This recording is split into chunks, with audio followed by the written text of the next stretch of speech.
इस्लाम ने कहीं नहीं ये लिखा कि पूरी दुनिया मुसलमान हो, नहीं, लेकिन इस्लाम ने ये पाबंद किया है कि जो मोहम्मद रसूलुल्लाह के गुलाम होंगे उनको सर से पैर तक देख के लोग ये कहेंगे कि ये बेईमान नहीं है। लोग हमसे पूछते हैं नमाज कैसे होती है, मैं अक्सर कहा करता हूं नमाज सिर्फ वजू से नहीं होती, ये फरोई मसाइल हैं। वजू जरूरी है, नियत बांधना जरूरी है, पाक होना जरूरी है, मस्जिद में जाना जरूरी है, लेकिन नमाज अगर पता करना है कि कबूल हुई कि नहीं हुई तो उसका तरीका तो बस यही है कि किसी मस्जिद में चले जाओ, जाके नमाज पढ़ो। नमाज पढ़ के जब बाहर निकलोगे, अगर सामने किसी की बेटी जा रही, अब वो बेटी चाहे मुसलमान की है, बेटी चाहे गैर मुस्लिम की है, अगर तुम किसी की बेटी की तरफ जिना की निगाह से देखते हो, किसी बेटी की तरफ बदकारी से देखते हो, तो तुम नमाज पढ़ के नहीं आए, तुम बेईमानी करके आए हो। अगर तुम्हारी नमाज में तुम्हारी आंखों को झुका दिया तो ये बयान सुनना बहुत ही जरूरी है। इस बयान को जरूर, इस्लाम दिखावे का मजहब नहीं है, इस्लाम प्रैक्टिकल लाइफ है। साथ में इस बात की बहस में मत पड़िए कि किस मसले में क्या फतवा है, पहले इस बात पर आइए कि आपने पर्सनली अपनी जिंदगी में अपने दीन के लिए क्या किया अब तक। क्या कोई एक गैर मुस्लिम ये कहता है कि अब्दुल रहमान मेरा बचपन का दोस्त है, ये शराब नहीं पीता? क्या मोहल्ले की गैर मुस्लिम की बेटी, मोहल्ले की मुसलमान की बेटी ये इस बात को कहती है कि ये नमाजी है, इसने कभी आंख उठा के हमारी तरफ गंदी निगाह नहीं डाली? क्या जिस गैर मुस्लिम के पास आप नौकरी करते हो उस दुकान का मालिक ये कहता है कि अब्दुल रहमान को अगर गले पे बिठा जाओ तो कभी इसने 1 रुपए की हेरा फेरी नहीं की? दिल पे हाथ रख के बताओ मुसलमानों, ये जिस तरफ हम जा रहे हैं कि रस्म बना ली नमाज, रस्म बना ली घर के अंदर कुरान खानी, रस्म बना ली के फलां दावत, रस्म बना ली के फलां दावत, कभी ये तो बताओ कि हमने जाती तौर पर दीन के लिए क्या? उन लोगों को कोई नहीं पूछेगा जो एक दूसरे पर किंतु परिंतु करते हैं। अल्लाह और उसके रसूल के नजदीक वो कामयाब होगा जिसकी अपनी जिंदगी में कुछ किया है। नबी अलैहिस्सलाम को देखो, माओ का एहतराम, बहनों का एहतराम, बीवी का हाथ बटा रहे हैं, बेटी को अल्लाह की रहमत बताते हैं। हम कहां पर खड़े? वक्त भी बहुत हो गया है, फिर कभी दोबारा लंबी बातें करूंगा, लेकिन एक छोटा सा काम आपको मेरे साथ मिलकर करना है। कर लेंगे इंशाल्लाह? अरे बोले कर ले इंशाल्लाह। आपके पास दिल है? दिल है सबके पास? कहां है?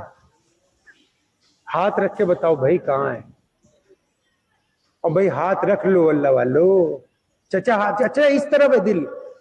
हाँ दिल पे हाथ रखो ऐसे, सब लोग रखिए, सब लोग जितने हैं सब रख लो, जो स्टेज पे वो भी रख लो, कोई बात नहीं। ऐसे हाथ रखो दिल पे भाई, ये दूसरे हाथ से इसको पकड़ लो ताकि हिले नहीं। अब जो मैं पूछ रहा हूं उसका जवाब आपने मुझे नहीं देना है, अपने दिल को देना है जवाब, ठीक है? छोटा सा 1 मिनट का सवाल है, आपने अपने जितने लोग खड़े हैं सब, चाहे कोई मेरे मुसलमान भाई हैं, हिंदू सिख भाई, सारे दिल पे हाथ रख लो और जो मैं पूछता हूं उसका जवाब दो, अपने आप को दो, मुझे नहीं। आपकी उम्र जितनी भी है, किसी की 20 साल, 30 साल, 40 साल, 50 साल, 60 साल, जो भी आपकी उम्र है, क्या आपकी जिंदगी में कोई शाम ऐसी आई है कि आप अपने घर गए हो और आपने जाके अपने अब्बू जी को गले से लगाया हो और कहा हो कि अब्बू मुझे तुझसे बहुत प्यार है, मैं डरता जरूर हूं तेरे से लेकिन मुझको तुझसे बड़ी मोहब्बत है, क्योंकि मोहम्मद रसूलुल्लाह सल्लल्लाहु अलैहि वसल्लम अपने अब्बू से बड़ी मोहब्बत करते थे। फतेह मक्का की रात उनको याद करके बड़ा रोए। हमने आपने कभी अपने अब्बू को गले लगाया है? कभी जिनके अब्बू इंतकाल कर गए, क्या वो कभी किसी शाम कब्रिस्तान गए और अपने बाप की कब्र पे ही हाथ फेर के कहो अब्बा पैसे भी है, घर भी है, सवारी भी है, बच्चे भी हैं, कुछ नहीं तो बस तू नहीं आज? क्या कोई रात आई है आपकी जिंदगी में? क्या आपने अपनी अम्मी के पैर पकड़ लिए हो किसी एक रात? आपने अपनी बीवी का कहा मैं मां के पास जा रहा हूं, उस मां के पास जिसने अपने जिगर का खून निचोड़ के आपको पिलाया है और आप उसके सारी रात पांव दबाते रहे हो, तो अम्मा अब्बा नहीं है, वो तुझसे बातें करता था, मैं हूं पीछे उसका कफील। अम्मा मैं तेरे से आज दुख दर्द बांटने आया हूं। आपकी जिंदगी में कोई रात ऐसी आई है? कभी कोई शाम ऐसी आई है आपने अपनी बीवी को कहा सारी दुनिया एक तरफ है, मैं तेरा दोस्त हूं, हम दोनों हर मुसीबत के अंदर साथ खड़े होंगे? क्या कभी आपने जिंदगी में ऐसा कुछ किया है? अच्छा ये सब भी छोड़ो, जिनके साथ आपने बचपन गुजारा है, जिनके साथ आप जवानी गुजार रहे हैं, जिनके साथ आप रात को चाय पीते हैं, उनमें कई लोग ऐसे हैं जो गरीब हैं, कई लोग ऐसे हैं जो नौकरी पेशा हैं, कई लोग ऐसे हैं जिनके पास महीने में पूरे पैसे नहीं होते। कोई रात ऐसी आई है कि आपने उस रात को अपनी हैसियत के मुताबिक एक लिफाफे में पैसे डाले हो और वो पैसे चाहे 1000 हो चाहे 1,00,000 हो, अपनी हैसियत के मुताबिक, और छुप के जाके जब सब सो गए हो अपने दोस्त के घर के दरवाजे के नीचे इस नियत से फेंके हो कि मेरे दोस्त की बेइज्जती रहो, ये भी किसी के आगे हाथ फैलाए, इसकी भी इज्जत रह जाए, मेरा अल्लाह भी मुझसे राजी हो जाए। क्या आपने कभी जिंदगी में कुछ ऐसा किया है? क्या आपने कभी किसी बीमार के पास बैठ के उसको यकीन दिलाने की कोशिश की है कि खुदा की कसम अल्लाह चाहेंगे तू दवाई खाता रहे, तू ठीक हो जाएगा, कोई तेरा साथ दे ना दे, मैं तेरे साथ हूं? कभी आपने कभी कुछ ऐसा किया है? क्या कभी चलते हुए आपने स्कूटर या साइकिल या कार रोक दी हो और कोई पत्थर गिरा हुआ हो हाईवे पे, आप इसलिए उतरे हो कि किसी माँ का बेटा गुजरेगा, मोटरसाइकिल पलट जाएगा, गिर जाएगा, मैं इस पत्थर को हटा देता हूं, तो क्या उसको आपने हटाया कि मेरे नबी अलैहि सलाम की सुन्नत है? कभी कुछ आपने ऐसा किया है?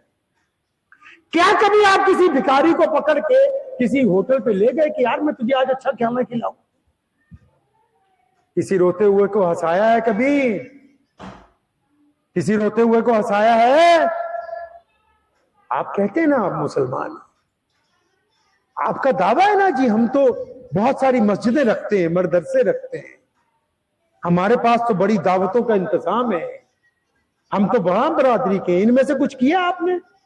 ये जितने काम मैंने बताए हैं ना, ये हर एक काम नबी अलैहिस्सलाम ने किया है।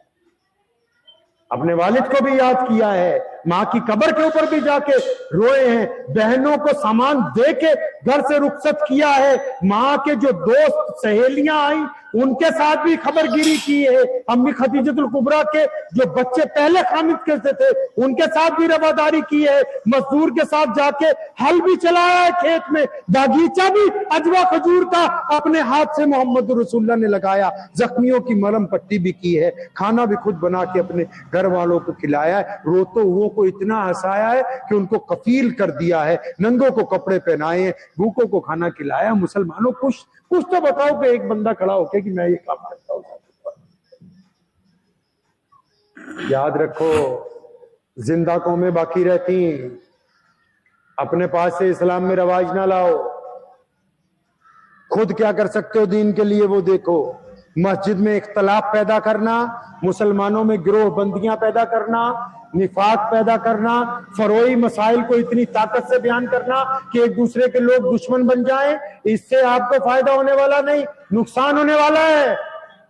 नियत यहां बांधो तब भी नमाज हो जाएगी, यहां बांधो तब भी हो जाएगी, यहां बांधो तब भी हो जाएगी, रफादान करो तब भी हो जाएगी, लेकिन अगर इन हाथों को काट दोगे फिर नहीं होगी। सबों के अंदर इंतशार पैदा कर दोगे फिर नहीं होगी। लोगों का किबला बदलने की कोशिश करोगे फिर नहीं होगी। फिर इसलिए याद रखो हमारे पास जो कुछ सरमाया है वो नबी अलैहिस्सलाम की मोहब्बत है। किसकी मोहब्बत है जी? नबी अलैहिस्सलाम की। कहिए सल्लल्लाहु, जोर से सल्लल्लाहु। एक काम करना है, हर वक्त निगाह रखनी है इश्क़ रसूल सल्लल्लाहु अलैहि वसल्लम पर। कोई एक सुन्नत अदा करते रहेंगे, फायदा होता जाएगा इंशाअल्लाह ताला। करेंगे इंशाअल्लाह। पानी पिलाने की सुन्नत अदा करें, खाना खिलाने की सुन्नत अदा करें, माफ करने की सुन्नत अदा करें, मुस्कुरा के देखने की सुन्नत अदा करें, गरीबों को उठाने की सुन्नत अदा करें। लेकिन जब ये सुन्नत अदा करें तो मजहब की ऐनक नहीं लगानी है, मजहब की ऐनक नहीं लगानी है। अल्लाह पूरे आलम के रब हैं और नबी अलैहिस्सलाम पूरे आलम के लिए रहमत बन के तशरीफ लाए हैं। तो कोशिश करेंगे कि हम अपने अंदर कुछ तब्दीली लाएंगे तब्दीली इंशाअल्लाह।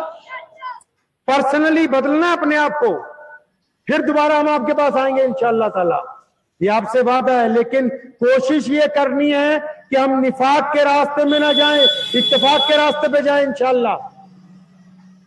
चूचना के रास्ते में नहीं, इताअत के रास्ते पर, फरमाबरदारी के रास्ते पर, मोहब्बत के रास्ते पर। वो किसी ने कहा ना, मोहम्मद की मोहब्बत दीन हक की शर्त अव्वल है। सल्लल्लाहु, और जोर से कहा गया, दुरूद शरीफ इतनी बार तो आपको समझा दिया। सल्लल्लाहु, हमारा जो किबला है ना, वो इसलिए किबला है क्योंकि नबी अलैहि सलाम ने कहा। कुरान इसलिए कुरान है क्योंकि नबी अलैहि सलाम ने बताया। ईमान इसलिए ईमान है क्योंकि नबी अलैहि सलाम ने बताया। मस्जिद इसलिए मस्जिद है क्योंकि, प्यारे दोस्तों कैसे हैं आप सब? तो रिश्ता किससे मजबूत रखना है जी? तो जैसे कि अब नबी अलैहिस्सलाम से मोहम्मद की मोहब्बत दीन हक की शर्त अव्वल है। अगर इसमें है तो सब कुछ नामुकम्मल है। व आखिर दावाना अनिल हम्दुलिल्लाह।